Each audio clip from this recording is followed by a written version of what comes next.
Hello friends, very good morning. This is M L Choudhary from Sikar Rajasthan. आप देख रहे हैं टॉप ट्रेंडिंग जीके। स्वागत है द हिंदू वोकेबलरी 1 मई 2020 रिलीजन एंड फ्रीडम में। उससे पहले बता दूं आज के लिए खास क्या है। आज की स्लाइड में एक आपको क्विज मिलेगी और जितने भी एग्जाम्पल्स हैं वो सारे के सारे द हिंदू वोकेबलरी के इस एडिशन से उठाए गए हैं। तो लगभग 11 एग्जाम्पल्स के साथ ये लगभग आपका द हिंदू का एडिटोरियल भी यहाँ समाप्त होता हुआ नजर आएगा। सबसे पहले क्विज पर नज़र दौड़ाइए, क्विज को करने की कोशिश कीजिए और अगर आप कर लेते हैं तो मेरे मोबाइल नंबर 9461954560 पर आप मुझे व्हाट्सअप कर सकते हैं या कमेंट बॉक्स में अपने आंसर्स टाइप कर सकते हैं। आपको हाईलाइटेड कमेंट में इस क्विज का रिप्लाई मिल जाएगा। डियर स्टूडेंट्स, आइए आज की द हिंदू वोकेब की शुरुआत करते हैं। साथ ही साथ यहाँ कुछ एग्जाम्पल्स जिनके मीनिंग देखते हैं। The very first word is Paramount. बच्चे, पैरामाउंट एक कोचिंग भी है दिल्ली में जिसका अर्थ होता है सबसे महत्वपूर्ण, किसी भी फील्ड में सबसे आगे जो चल रहा हो, अग्रणी हो, पिनेकल हो, उसके लिए वर्ड यूज करते हैं Paramount. Prime importance, supreme importance, या फिर मैं मोमेंटस कह सकता हूँ या फिर मैं पाइवटल कह सकता हूँ। पाइवटल और मोमेंटस दो बहुत अच्छे वर्ड्स हैं। दोनों का ही मतलब होता है किसी भी चीज़ का बहुत अत्यधिक महत्वपूर्ण होना, क्रूशियल होना या वाइटल होना। दो मीनिंग और जोड़ सकते हैं आप, क्रूशियल या वाइटल। ठीक है, तो ये सारे के सारे वर्ड महत्वपूर्ण के निकल कर आए, crucial, vital, pivotal, moments and pinnacle. ठीक है, देखो क्या कह रहा है, एग्जाम्पल देखिए।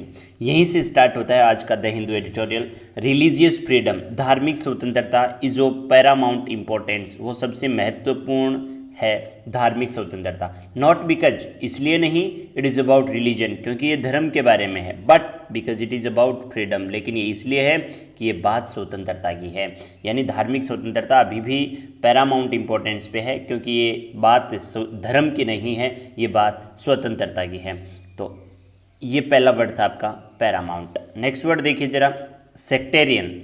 सेक्टेरियन का मतलब होता है बच्चे आपका सांप्रदायिक या पंथिक या धर्म से रिलेटेड, धर्म के विभिन्न माध्यमों से रिलेटेड। जैसे अभी अपने चलते रहते हैं बीच बीच में सेक्टेरियन वायलेंस। तो सेक्टेरियन वायलेंस का मतलब होता है सांप्रदायिक हिंसा, कम्युनल, डिसेंटर या जो रेडिकल कुछ ग्रुप्स होते हैं, सेपरेटिस्ट होते हैं, वो ऐसा कुछ करते हैं।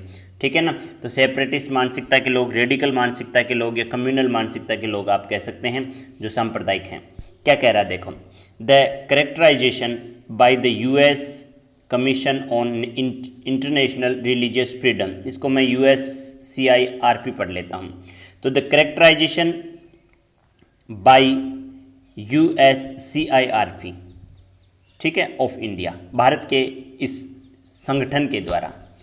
As a country of particular concern, अगर मैं बात करूँ एक देश के तौर पर, इन इट्स एनुअल रिपोर्ट, उसने अपनी वार्षिक रिपोर्ट में, बच्चे एनुअल का मतलब होता है वार्षिक, और ये ए हटा दिया जाए और ये एनल हो जाए तो इसका अर्थ होता है रद्द करना रिपोर्ट को। To annul a report, report को रद्द करना, और एनुअल रिपोर्ट आपका यहाँ एडजेक्टिव बनेगा जिसका अर्थ हो जाएगा वार्षिक रिपोर्ट। ठीक है, तो the characterisation of India as a country of particular concern in its annual report is not entirely surprising, ये न केवल पूरी तरह से सरप्राइजिंग है। बच्चे देखो, यहाँ आप इज़ेमार के बाद वर्ब के आईएनजी फॉर्म को वर्ब के आईएनजी फॉर्म समझ सकते हो, लेकिन यह सरप्राइजिंग वर्ड यहाँ एडजेक्टिव की तरह प्रयुक्त हुआ है। मैं कहूँ this story is not very interesting, तो यहाँ इज़ के बाद लिखा गया इंटरेस्टिंग वर्ड आपका एडजेक्टिव मालूम पड़ता है। ठीक है, considering it's dim and non views, इसके जो धुंधले पहलू हैं और जो नॉन व्यूज हैं उनको भी तथ्यागत रखते हुए, ध्यान में रखते हुए, कंसिडर करते हुए। अबाउट सेक्टेरियन वायलेंस, इसके व्यूज का ही के बारे में, जो धार्मिक या फिर सांप्रदायिक हिंसा होती है उसके बारे में।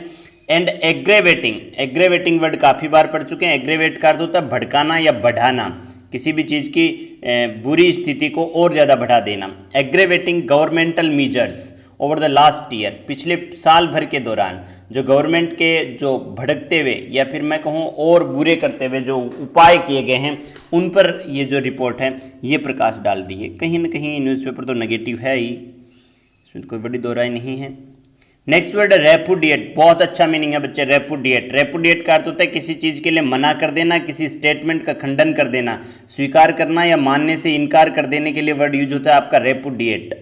ठीक है, डिनाई कर देना, रिफ्यूट कर देना, रिबट कर देना, गैन से, ये आपका एक इडियोमेटिक एक्सप्रेशन भी है बच्चे, पूछा गया है एग्जामिनेशन में, सारे वर्ड पूछे गए हैं, रिबट पूछा गया है, कॉन्ट्रोवर्ट एंड निगेट, ये सारे के सारे वर्ड्स काफ़ी महत्वपूर्ण हैं नकार देने के लिए, किसी भी स्टेटमेंट को स्वीकार नहीं करने के लिए, किसी भी स्टेटमेंट को, ठीक है। क्या सेंटेंस है देखो, the Indian government not only repudiated, भारत सरकार ने नए केवल नकार दिया, किसको, रिपोर्ट को, but also ridiculed the USCIRF, जबकि मजाक उड़ा डाला USCIRF का। कोई बड़ी बात नहीं है, भारत सरकार उड़ा सकती है। तो रिडिक्यूल का अर्थ हो गया आपका मजाक उड़ाना। इस वर्ड को मैं भी ले लेता हूँ, ये लो जी, रिडिक्यूल का अर्थ हो गया खिल्ली उड़ाना या मजाक उड़ाना। अनकाइंड लाफ्टर और behaviour that is intended to make somebody something appear silly, किसी को मूर्ख साबित करने के लिए जो जानबूझकर उड़ाया गया मजाक, उसको कह दिया मैंने रिडिक्यूल। अब बड़ा मुद्दा यह है कि एग्जामिनेशन में अगर रिडिक्यूल पूछा जाए तो बच्चे ध्यान ये रखना है कि एज ए नाउन पूछा गया है या एज ए वर्ब पूछा गया है। अगर ये एज ए नाउन पूछा गया है तो इसके सिनोनिम हो जाएंगे mockery, derision, scorn, laughter and many more, ठीक है। लेकिन एज ए वर्ब पूछा गया है तो इसी देखो डेरिजन से बन जाएगा डिराइड। रिडिक्यूल खुद आपका वर्ब और नाउन दोनों होता है, ये नाउन भी है ये वर्ब भी है, तो एक वर्ब में इसको जोड़ लीजिए।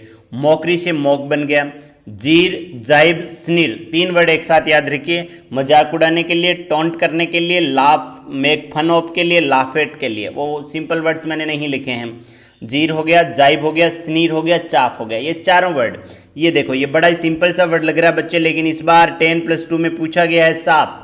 चाफ का मतलब भी होता है किसी को मजाक उड़ाना, तंग करना। स्नीर, जाइब, जीर, मॉक, एक से एक इंपॉर्टेंट वर्ड देखे जा रहा हूं मैं, ठीक है।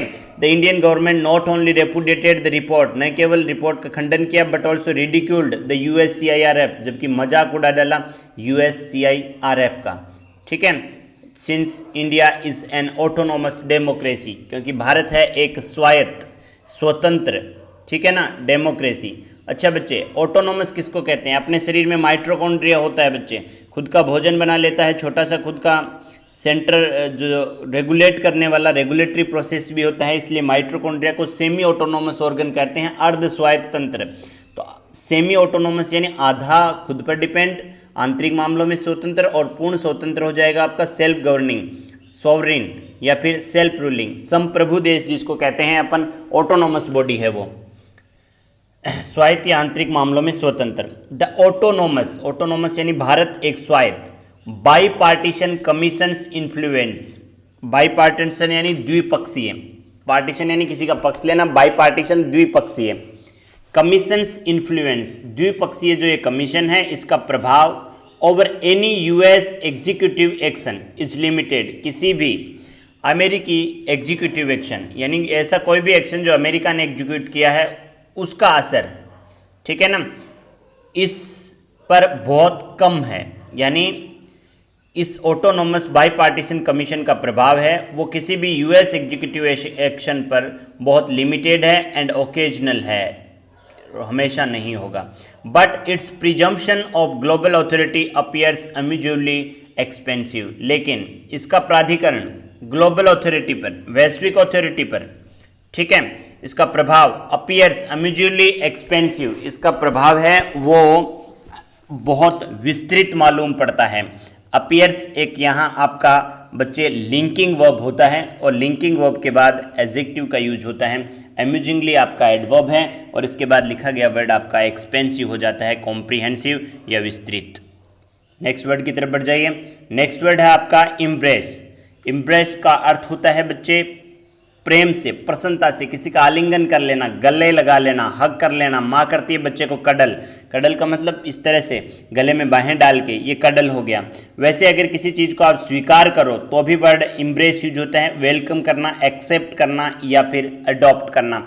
तो दोनों अर्थों में यूज हो रहा है, एक हग और कडल के अर्थ में और दूसरा एक्सेप्ट करने के। बच्चे एक और वर्ड होता है इम्बेरेस, इम्बेरेस से यहाँ कंफ्यूज नहीं हो जाए, ये इम्ब्रेस आलिंगन करना है, जबकि इम्बेरेस का अर्थ है मोटिफाई करना, अबेस करना, ब्रेजन करना, किसी को लज्जित करना, शर्मा देना या फिर झेंपा देना।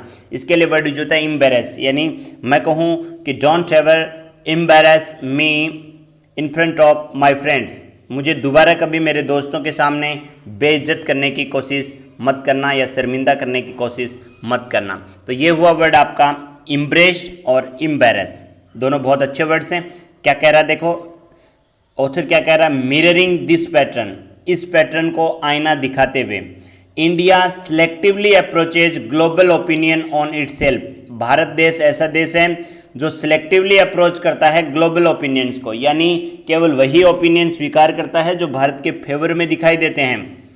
Embracing and celebrating laudatory ones, laudable, देखो अपन ने बात की थी परसों, लॉडेबल यानी प्रशंसनीय, यानी लॉडेटरी वंस यानी ऐसे कमेंट्स जो भारत की बड़ाई करते हुए दिखते हैं। सेलिब्रेटिंग होते हैं, उनको तो एक्सेप्ट कर लेता है, सेलिब्रेट कर लेता है। एंड रिजेक्टिंग इनकन्वीनियंट वंस, और जो इनकन्वीनियंट होते हैं उनको रिजेक्ट कर देता है। बहुत अच्छा काम कर रहा है।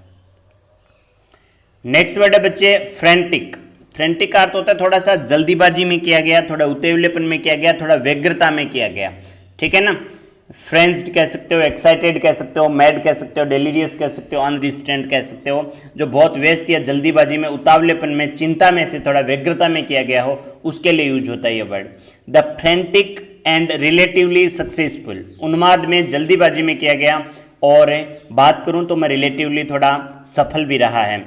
द फ्रेंटिक एफर्ट्स, कैसे एफर्ट्स हैं बच्चे, फ्रेंटिक एफर्ट्स हैं क्या करने के, टू रेज, देखो बच्चे रेज और राइज दो वर्ब होती हैं, रेज आपका ट्रांजिटिव वर्ब होता है, यानी इसके बाद ऑब्जेक्ट आवश्यक रूप से आएगा। Raise what, raise its ease of doing business ranking by the World Bank is a case in point. तो क्या कह रहा है, इसी का एक एग्जाम्पल दिया है, जो कन्वीनियंट वन की बात की है और जो लॉडेटरी वन की बात की है, कि फ्रेंटिक और रिलेटिवली सक्सेसफुल एफर्ट्स हैं, जो बिजनेस रैंकिंग है उसको बढ़ाने का जो काम था वर्ल्ड बैंक के द्वारा, वो भी एक उदाहरण इस मामले में देखा जा सकता है, जिसको भारतीय गवर्नमेंट ने बहुत ही इम्ब्रेसिंग वे में लिया, यानी आलिंगन किया। तो यहाँ इसके सिनोनिम फ्रेंज्ड, एक्साइटेड, मैड, डेलीरियस, ये आपने पढ़े। आगे चले जाइए जरा, बटरस, अच्छा वर्ड है आज के लिए। बटरस का अर्थ होता है बच्चे, वैसे तो देखो अपन कई पुराने ज़माने में जब झोंपड़ी वगैरह गिरने लग जाती थी तो उसके लिए जो ट्रस लगाते थे या बटरस बोलते थे उसको, जो नीचे लगाते थे ताकि वो गिर नहीं जाए इस तरह से नीचे, ठीक है ना। लेकिन यहाँ बटरस का अर्थ होता है जो अपना स्टेटमेंट दिया है उसको सहारा देना और मजबूत करना, रीएनफोर्स कर लेना, या उसके स्ट्रेंथ को इंक्रीज कर देना, उसको जस्टिफाई कर देना, जो भी आपने बोला है उसको बढ़ावा देना या उसको समर्थन देना, उसको स्टेटमेंट को स्ट्रेंथन कर देना, बोलस्टर अप कर देना, फोर्टिफाई डाटा आता है, फोर्टिफाई कर देना, रीएनफोर्स कर देना और सपोर्ट कर देना, ठीक है, किसी भी स्टेटमेंट को बढ़ावा या समर्थन देना बच्चे। Many of these reports have a circulatory life, ये जो रिपोर्ट्स आई हैं उनमें से बहुत सारी ऐसी हैं जिनकी सर्कुलेटरी लाइफ है। The USCIRP report courts UN special reporters to buttress its point on the discriminatory outcome of the National Register of Citizen in Assam. क्या कह रहा है बच्चे, देखो बहुत ध्यान से देखना, बहुत सारी रिपोर्ट इनमें से सर्कुलेटरी लाइफ रखने वाली हैं। USCIRP रिपोर्ट है वो कोट करती है, वो ये बताती है कि UN स्पेशल रिपोर्टर्स, किसको कोट करती है, UN के स्पेशल जो रिपोर्टर्स होते हैं उनको कोट करते हुए लिखती है, टू बट्रेस इट्स पॉइंट, अपने पॉइंट को सहारा देती है, हाईलाइट करती है, on the discriminatory outcome, discriminatory यानी भेदभावपूर्ण परिणाम जो है, ऑन द नेशनल रजिस्टर, जो NRC हुई है असम में उस पर जो डिस्क्रिमिनेटरी आउटकम आया है उस पर ये इस रिपोर्ट को बोलस्टर करती है, स्ट्रेंथन करती है, सहारा देती है। कौन, USCIRF रिपोर्ट है वो कोट करती है UN के स्पेशल रिपोर्टर्स को, और वो इन पर करते हैं बट्रेस, बट्रेस यानी बोलस्टर, सहारा देना। नेक्स्ट वर्ड है आपका एस्पायर। एस्पायर का अर्थ होता है कुछ पाने की प्रबल अभिलाषा रखना या आकांक्षा रखना, या मैं कहूँ महत्वाकांक्षी होना। CGL एस्पायरेंट्स है, यानी CGL जो पास करने वाले विद्यार्थी हैं उनकी बात हो रही है। तो एस्पायरेंट्स महत्वाकांक्षी, एस्पायर महत्वाकांक्षा करना। To have a strong desire, suit for किसी चीज़ की तैयारी, एम करना, करना, डिजायर फॉर, इन फॉर, या फिर परस्यू करना अपने किसी गोल को, ठीक है। तो इसके लिए ये सारे वर्ड्स यूज हो जाते हैं। देखो बच्चे, इंडिया एडवर्टाइजेज इटसेल्फ, भारत है वो खुद को एडवर्टाइज करता है as a multi religious democracy. Bharat हमेशा ही खुद को बताता रहता है कि यहाँ तो बहुत सारे धर्म के लोग रहते हैं और ये बहुत सारे धर्मों वाली डेमोक्रेसी है। एंड एज एन एडरेंट टू, एडरेंट का मतलब होता है बच्चे सपोर्टर, ठीक है ना, बहुत ही लॉयल है, बहुत ही सपोर्टर है। एडहेरेंट है, मानने वाली है, to global norms of rule of law, जो रूल ऑफ लॉ के जो ग्लोबल नॉर्म्स हैं, जो सिस्टम हैं, उनको मानने वाली डेमोक्रेसी है। It also aspires to be on the table of global rule making, और जब से मोदी जी आए हैं ये महत्वाकांक्षा भी रखने लग गए हैं कि हम भी उस टेबल पे जाएं जहां ग्लोबल रूल मेकिंग होती है, यानी विश्व के नियम बनते हैं। नेक्स्ट वर्ड आपका देखा जाए तो वो है इंसाइटमेंट। अच्छा वर्ड है। इंसाइट को एज ए वर्ब यूज करूं तो इंसाइट का अर्थ हो जाता है भड़काना, फोमेंट करना, इंस्टिगेट करना, स्पूर करना, आग लगाना, इन्फ्लेम करना, इग्नाइट करना, या फिर प्रोवोकेटिव स्पीच से निकल कर वर्ड आया है प्रोवोक। अच्छा वर्ड है बच्चे, प्रोवोक। इसी का अगर मैं नाउन फॉर्म बनाऊं तो इंसाइट से इंसाइटमेंट, प्रोवोक से प्रोवोकेशन, इंसाइट से इंसाइटेशन, ठीक है, एक्जोरेशन उपदेश टाइप, और इंस्टिगेट से बन जाएगा आपका इंस्टिगेशंस। तो इस तरह से वर्ब और नाउन बनाकर पार्ट ऑफ स्पीच को बदलकर भी आप वर्ड्स को याद रख सकते हैं। इंसाइटमेंट का मतलब हो गया द एक्शन ऑफ प्रोवोकिंग, यानी भड़काने का एक काम। The catalogue of religious violence, यानी जो अपन ने सूची देखी है जो धार्मिक हिंसा की, इंसाइटमेंट भड़काने की, and breaking of the rule of law, और तोड़ने की जो रूल ऑफ लॉ है in several parts of the country, देश के विभिन्न हिस्सों में, रिमेन्स एन अनसेटलिंग फैक्ट, एक ऐसा फैक्ट बन गया है जो अनसेटलिंग फैक्ट बन गया है, यानी जिस पर काबू ही नहीं पाया जा रहा है। नेक्स्ट देखिए आप जरा, डिस्पेंसेशन। डिस्पेंसेशन होता है बच्चे आपका एक निश्चित व्यवस्था, निश्चित ऑर्डर, या फिर मैं कहूँ निश्चित ऑर्गेनाइजेशन, या फिर मैं कहूँ निश्चित सरकार। यहाँ पर ए पॉलिटिकल, रिलीजियस और social system prevailing at a particular time, जो किसी खास समय में विद्यमान हो बच्चे। प्रिवेलिंग का अर्थ हो जाता है खास समय में विद्यमान होने वाला एक पॉलिटिकल सिस्टम। तो हिंदी अर्थ हो गया इसका व्यवस्था, order, system, arrangement, regime and organisation, ठीक है। The partisan nature of the ruling dispensation is also difficult to wish away. Partisan nature, बात होती है बार बार पार्टीशन यानी बायस्ड। पार्टीशन का अर्थ हो गया बायस्ड, प्रीजुडिस्ड, यानी एक प्रकार से भेदभावपूर्ण, डिस्क्रिमिनेटरी नेचर।